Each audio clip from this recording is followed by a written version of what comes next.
আল্লাহ পৃথিবীতে যত নবী ও রাসূল প্রেরণ করেছেন তাদের সবাই সম্মানিত ও মর্যাদার অধিকারী। তবে তাদের মধ্যে 5 জন নবী এমন যাদের আল্লাহ পৃথিবীর সব নবীর ওপর শ্রেষ্ঠত্ব দান করেছেন: নূহ, ইব্রাহিম, মুসা ও ঈসা, মুহাম্মদ। 5 জন নবীর মধ্যে মুহাম্মদ আলাইহিস সালামের মর্যাদা সবার চেয়ে বেশি।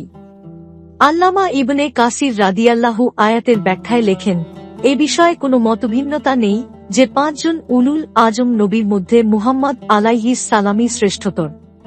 তারপর ইব্রাহিম আলাইহিস সালাম, তারপর মুসা আলাইহিস সালাম, তারপর ঈসা আলাইহিস সালাম ও নূহ আলাইহিস সালাম।